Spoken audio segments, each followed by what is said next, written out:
धर्म ग्रंथों में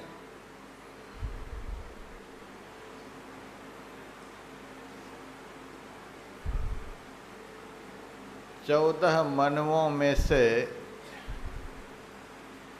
एक मनु का नाम वैवस्वत मनु बतलाया है।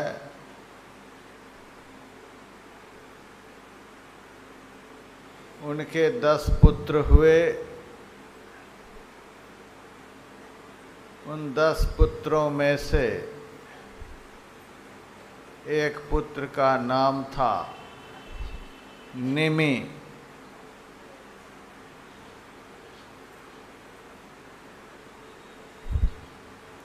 एक बार महाराज निमि ने गुरु वशिष्ठ जी से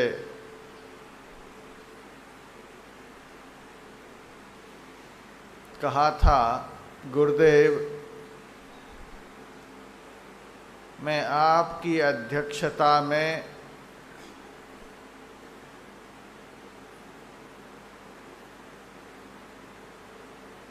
एक यज्ञ करना चाहता हूँ। आप मेरी अभिलाषा को पूर्ण करें। गुरु वशिष्ठ जी ने कहा, मैंने बहुत पहले ही देवराज इंद्र को वचन दे दिया है कि तुम्हारा यज्ञ संपन्न करने के लिए मैं स्वर्ग आऊँगा। इसलिए पहले मैं स्वर्ग जाऊँगा और देवराज इंद्र का यज्ञ संपन्न कर फिर तुम्हारा यज्ञ भी पूर्ण करूँगा। राजा निमि कुछ नहीं बोले।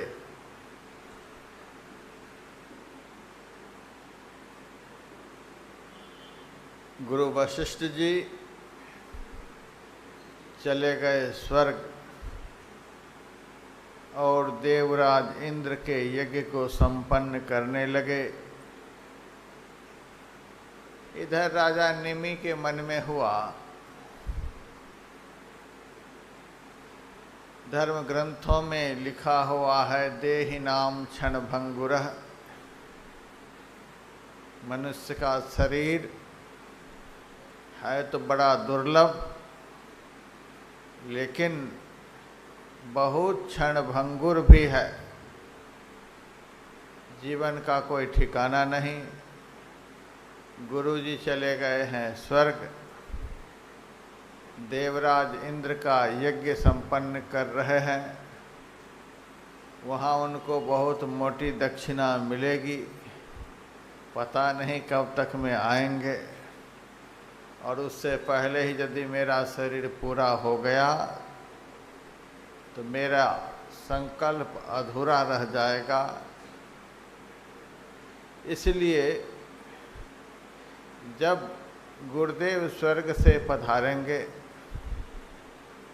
तब उनको ही हम यज्ञ पुरोहित बनाकर यज्ञ संपन्न करेंगे, लेकिन तब तक हमें यज्ञ किसी और पौरोहित्य को बुलाकर आरंभ कर देना चाहिए।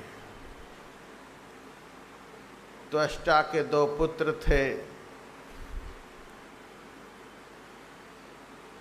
एक का नाम था विश्वरूप और दूसरे का नाम था सन्निवेश। सन्निवेश को उन्होंने अपना पौरोहित्य बनाकर यज्ञ आरंभ कर दिया। गुरु वशिष्ठ जी के मन में था कि मेरा यजमान राजा निमि मेरे संरक्षण में यज्ञ का आरंभ करना चाहते हैं। मुझे जल्दी से जल्दी वहाँ जाकर उनका यज्ञ आरंभ करवाना चाहिए। वे शीघ्रातिशीघ्र स्वर्ग से चलकर धरती पर आए और यहाँ देखते हैं राजा निमि ने यज्ञ पहले से ही आरंभ कर दिया है। उनको बड़ा क्रोध हुआ। इनके कारण मैंने जल्दी से जल्दी इंद्र का यज्ञ पूर्ण किया और यहाँ आया, और इनको अपना पांडित्य का इतना अभिमान यह मेरे आने से पहले ही यज्ञ आरंभ कर दिया है। यह बड़ा अभिमानी है, इसीलिए इनको शाप दे देना चाहिए। गुरु वशिष्ठ जी ने राजा नेमि को शाप दे दिया कि तुम्हारे शरीर का पतन हो जाए। राजा नेमि के मन में भी हुआ, मैं कोई पाप तो नहीं कर रहा था, अच्छा काम ही कर रहा था। इतने महान गुरु और हमको अच्छा काम करते हुए देखकर भी इन्होंने हमको शाप दे दिया। तो धर्म ग्रंथ बतलाता है, गर्वित कार्य अकार्य जनों, जो गुरु कार्य अकार्य का ध्यान नहीं देकर कुपंथ को पकड़ लेता है, ऐसे गुरु का भी त्याग ही कर देना चाहिए। तो राजा नेमि ने भी गुरु वशिष्ठ जी को शाप दे दिया। गुरु और चेला में बड़ा भारी शापाशापी हुआ कि मेरे शरीर का पतन हो जाएगा तो आपका भी शरीर का अंत हो जाएगा। दोनों एक दूसरे को शाप देकर निष्प्राण होकर गिर गए।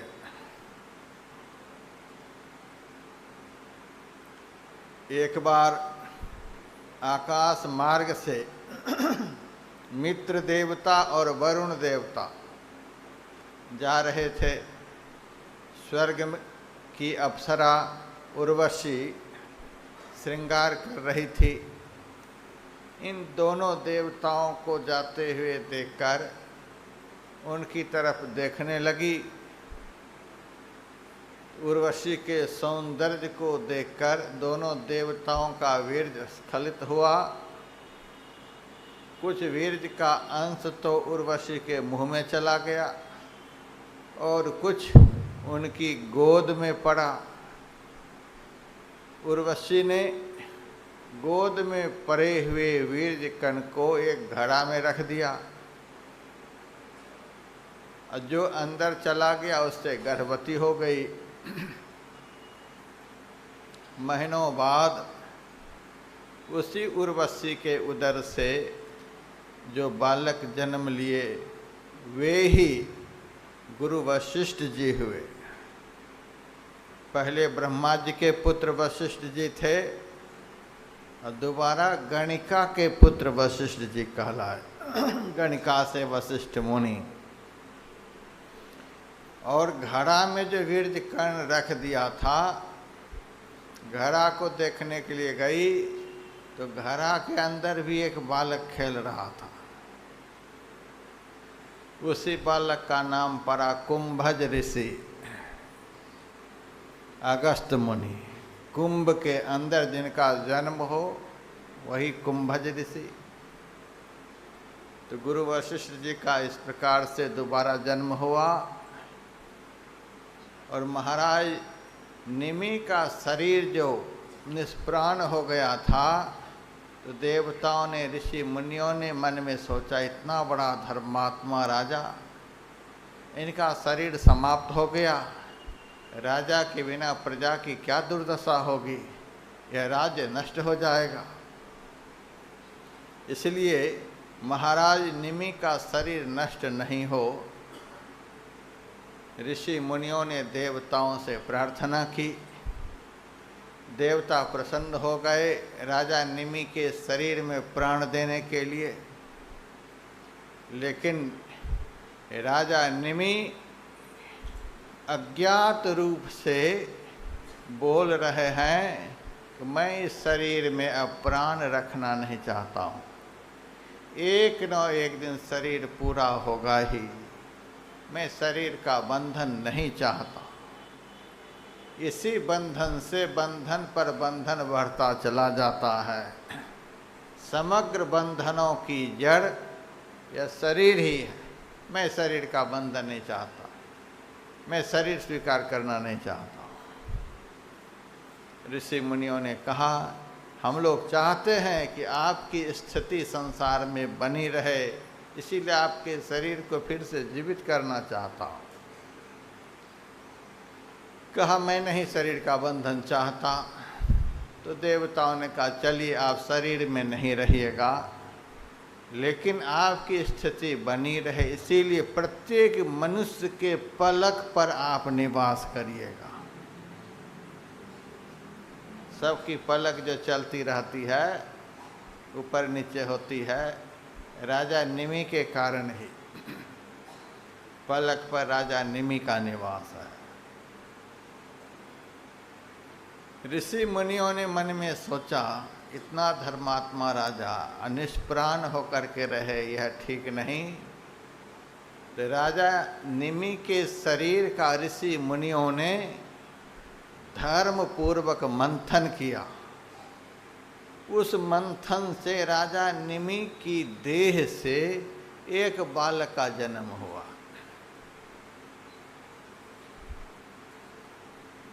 उसी बालक का नाम जनक पड़ा। प्रायः बालक का जन्म मां के पेट से होता है,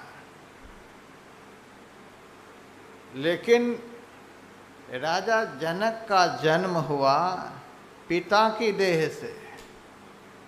पिता को तात भी कहते हैं, संस्कृत में पिता को जनक भी कहा जाता है। पिता की देह से जन्म होने के कारण उस बालक का नाम जनक पड़ा। उसके बाद गर्भ में तो वे रहे नहीं, मंथन से उत्पन्न हुए, बिना देह के उनकी उत्पत्ति हुई, इसीलिए दूसरा नाम उनका विदेह पड़ा। बिना देह के उत्पन्न हुए। फिर मंथन क्रिया के द्वारा उनकी उत्पत्ति हुई, इसीलिए उनका एक नाम मिथिल पड़ा और उनके द्वारा बसाई गई नगरी का नाम मिथिला पड़ा। तो जनक जो है वह एक उपाधि है, टाइटल है। जैसे कोई शर्मा कहलाते हैं, तो उस वंश में जो भी पैदा लेगा वह शर्मा ही कहलाएगा। जैसे कोई पांडे हैं, कोई झा कहलाते हैं, कोई मिश्र कहलाते हैं, तो उस वंश में जो भी होगा अपने पूर्वज की उपाधि के अनुसार ही टाइटल वाला कहलाता है।